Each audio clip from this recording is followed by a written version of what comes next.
The differences between East and West are differences as to power, not differences as to ideology. There is very little difference between Russia and the United States. Each side thinks there's a great difference, but that's a mistake. There isn't much. It's simply the question who is to have power. The question that arises, some will say, I'm sure some always say, but how can these differences be resolved? And really, war itself, people say, Cassandras will cry out, and they would put you in that category, Lord Russell, that the world will be destroyed, but not really. This has been said of other weapons before in other wars, and man has survived. What is your answer to that, sir? Well, there's never been any weapon of the same sort. Never. If there had been, it would have arisen earlier. But these new weapons have a destructive power that no weapons have had at any former time. And the existence of such weapons makes former strategies and former policies out of date. Because in old days you could have a war and one side might win. And the side that won didn't mind having wiped out the other side. But nowadays both sides get wiped out. And neither side will win in a war. And so the war has become silly. People have to say immoral, and I won't say it isn't immoral, but what I want to emphasize is that it's silly, because nobody is going to get out of it what he wants. Nobody. Now, the whole history of science has been a history of enlightenment. The men of science have always been enlightened men on the side of human values, haven't they, by and large, Lord Russell? The men of science. Well, I suppose by and large they have. But there have been very important exceptions, and there are very important exceptions in the present day. A great many men of science have played a very honorable role in trying to prevent the harm that threatens through nuclear weapons. But there have been, I regret to say, a fair number of men of science who have been willing to sell their services to governments and tell the lies that brought in an income. Well, suppose a scientist says, it is my job to offer you knowledge, this new discovery I've made. How this knowledge is used by mankind is none of my concern. How do you answer that scientist? I tell the man he's just making a silly mistake. How can he say it's none of his concern? If you see a homicidal maniac and you give him a revolver, are you not responsible for the people that he kills with it? Of course you are. And so, similarly, these men of science who've given the world something very much bigger than a revolver they share responsibility for what is done with it. They can't wash their hands of politics and say, oh no, that's not my concern. That's just a form of lazy cowardice. Maybe you point out a notable case of a scientist who would not allow his work to be used for destruction. During the Crimean War, I believe in one of your lectures, you mentioned Faraday, who refused to work on poison gas. He said it's feasible, but he refused to do it. Well, that was very creditable to Faraday. But, of course, the Crimean War was not very important, and anyway, we won it without the help of poison gas. And so, although it's thoroughly creditable to Faraday, there wasn't a government that was inclined to put pressure upon him. And it wasn't as difficult for him as it is now. But I don't think scientists sort of shrink from a thing because it's difficult. Lord Russell, of course, I'm always asking the case. There are young scientists, I'm sure, in all countries who love their wives and children, listen to good music, love their Mozart and Beethoven, read good books, perhaps even read early writings of Bertrand Russell, who work for their governments on, and they may not know exactly this, they know the precise work they are doing, but the overall result of it is something that might destroy the human race, or a large portion of it. Now, this is a dilemma in which this young man finds himself. How would you answer him? I should say, in the world in which we are living now, any scientist who works for any government shares responsibility for mass murder and is a man who cannot be tolerated by decent folk. How would you answer them when they say, well, Lord Russell is with fanatical young people, or at this moment he's fanatical on the subject. This phrase is used now and then, you hear.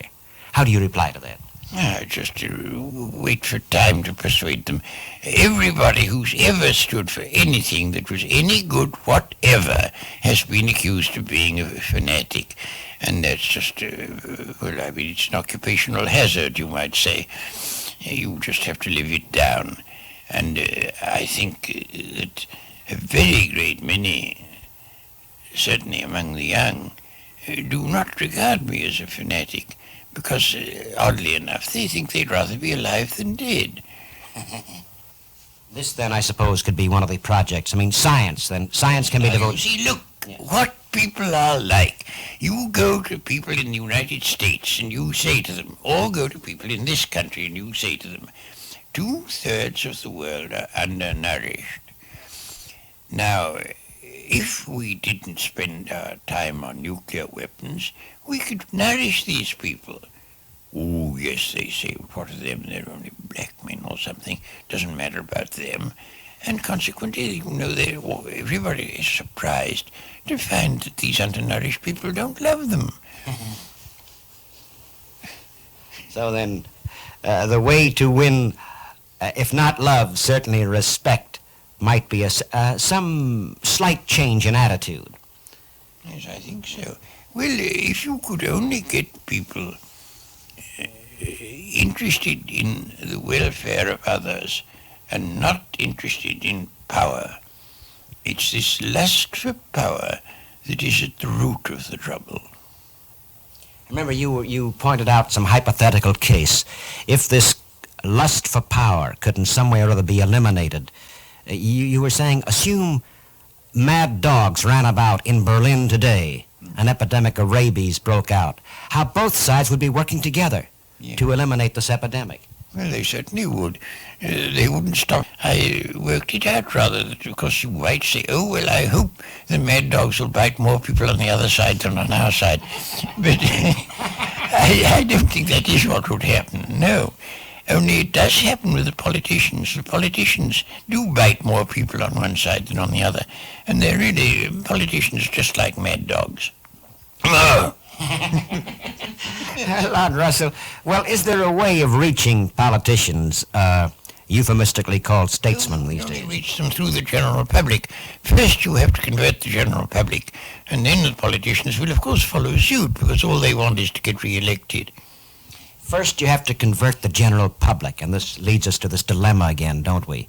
Mass communications being what they are, and most of the press the world over, each side representing more or less the establishment position. How can the mass of the population be reached then? Well, aren't we reaching it at this moment? I think the answer is that you have to behave in some manner which interests people and they want to know about it. And however the mass media are against you, if you know how to behave in a manner that excites people's interest, you can overcome that barrier. It's a difficult problem. That was why we took to civil disobedience. We thought this was a means of overcoming this barrier. And on the whole, we do get more or less known. I mean, there are a great many people who know that there is such a movement, and there are even some who know why. And I think in the course of time, if we're given time, we'll be able to do it. But because it's a race against destruction, because at any moment the whole world may be wiped out. But if it isn't wiped out, we shall in time manage it. Well, Lord Russell, suppose some people say to you, I don't want to violate the law or some ordinance. See, when you civilly disobey, they'll say you are a violator of the law. How would you answer that, sir? Well, I should say, now look here, my dear fellow, have you ever read any history? Have you ever heard of the early Christians? Did they obey the law? They were told to worship the emperor, and they said they wouldn't. And so they suffered. Have you ever heard of anything of value in the world that has been done without somebody violating the law? Galileo violated the law. He said the earth moved, and the law said it didn't. And so he was duly punished. And you'll find that everybody who's made any advance has had to violate the law at some time. The law represents what people thought right some time ago, because it takes time to enact a law. And when circumstances change, what was right ceases to be.